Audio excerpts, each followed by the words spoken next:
Lucy Hockings. Former Bosnian Serb commander Ratko Mladic has been sentenced to life imprisonment after being convicted of genocide and crimes against humanity during the Bosnian War in the 1990s. A special international court for the former Yugoslavia in The Hague found General Mladic, the man dubbed the Butcher of Bosnia, guilty of 10 out of 11 counts of war crimes and crimes against humanity. It found he intended to carry out the genocide of thousands of Bosnian Muslims in Srebrenica, where 8,000 men and boys were massacred in 1995. It also concluded that Ratko Mladic personally directed the 3-year siege of the Bosnian capital Sarajevo, in which more than 11,000 civilians were killed by shelling and sniper fire.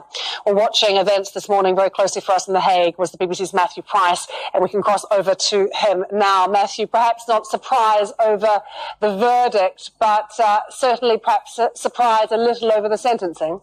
I think there was, Lucy, yes, and certainly among seasoned observers here, they imagined that this would follow very closely the trial of the Bosnian Serb political leader, the president of Bosnia Serbs, Radovan Karadzic, which took place a few years ago here. He was charged with the same 11 offences and crimes. He was found guilty of 10 out of those 11, just like General Ratko Mladic was today, and yet he was not sentenced to life in prison. Today, Ratko Mladic was sentenced to life in prison. The proceedings during a few hours over which this verdict was delivered were not without incident, as has happened so many times before in this trial. Ratko Mladic at one point stood up to voice his anger about the proceedings. He got incredibly angry and then was ejected. And it was this moment that perhaps provided the most drama in the court before the actual verdict was delivered. Mr. Mladic, if you continue like this, we adjourn. Mr. Mladic will be removed from the courtroom. Well, after the judge then insisted on Ratko Mladic being removed from the court, that did happen. The defence contended that that the verdict should not proceed on the grounds of ill health of their client, and yet the judge rejected that as well. He clearly wanted to get on with this and make sure that a verdict was delivered. And when the verdict came, the judge outlined his reasons for the decision that the court had made. The accused's acts were so instrumental to the commission of the crimes that without them, the crimes would not have been committed as they were. In light of this, the Chamber found that through his actions, the accused significantly contributed to achieving the common objective of permanently removing Muslims and Croats from Serb-claimed territory in Bosnia and Herzegovina by committing the crimes of persecution, extermination, murder, deportation, and the inhumane act of forcible transfer.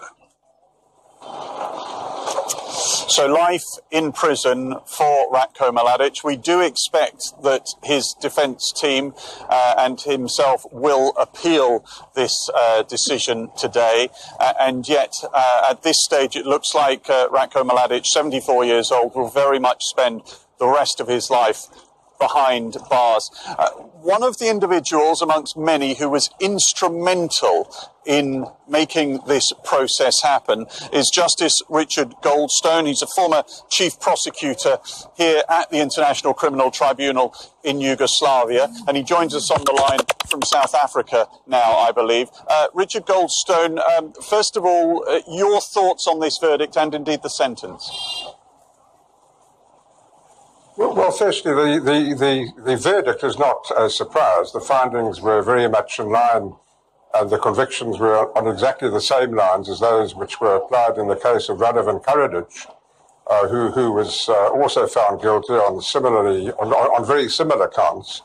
The big difference was that Karadzic was sentenced to a fixed term of 40 years imprisonment, whereas Ratko Mladic was sentenced, as you just heard, to life imprisonment. I think it's appropriate from a practical point of view. The sentence, the one sentence or the other, makes no difference. Mladic is now 70 74 years old, and whether it's 40 years or life makes no practical difference. But I think from the point of view of the court sending an appropriate message to the victims, and of course there are many tens of thousands of victims out there in the former Yugoslavia, and particularly in Bosnia and Herzegovina, it sends an important message that he was given the maximum penalty that the court was able to give. You, on that point, you have had an awful lot to do with the reconciliation process in your own country, South Africa. I wonder whether you feel that the end of a trial like this, the verdict, the sentence, whether it can help the reconciliation process in a place like Bosnia-Herzegovina in and of itself. Well, you know, given the whole history of the former Yugoslavia, in particular the religious differences between the various parts of the former Yugoslavia and hatred going back over centuries, literally, it's very difficult to bring about reconciliation, and prosecutions are perhaps not the best way of achieving that, having regard to the nationalisms and populism that exists. One hears that Karadzic and Mladic are still both regarded as heroes, not as villains, by Serbs in Serbia and in Bosnia and Herzegovina. But reconciliation is difficult. Having said that, I have no doubt that the evidence of hundreds of witnesses, indeed thousands of witnesses who've given evidence since 1995 before the Yugoslavia Tribunal, has established a history, a record that certainly makes it more difficult for false denials to take on a new life, and I think that's very important in trying to achieve reconciliation and peace in the future years. You were personally instrumental in making sure that Ratko Mladic and indeed Radovan Karadzic were brought to justice. You wrote the first indictments against them, and in fact were also instrumental in making sure that the process, the Dayton process that brought to an end the war in Bosnia, did not include immunity for men like them. How important was that, do you think? Well, it is important. The importance lies firstly in the fact that the Yugoslavia Tribunal, set up by the Security Council in 1993, is truly the first international criminal court that's been established. Of course, there was Nuremberg in 1945, but that was a multinational, not an international court. So this was an experiment, and many people doubted whether it would work, whether it could succeed, whether the coming together of judges from tens of countries, prosecutors and their staff from all over the world could really put on fair trials and make it work. And of course, an important legacy of the tribunal is that it does work, and it's of course spawned other courts, and in particular the Permanent International Criminal Court. So that's an important legacy. Justice Goldstone, thank you very much.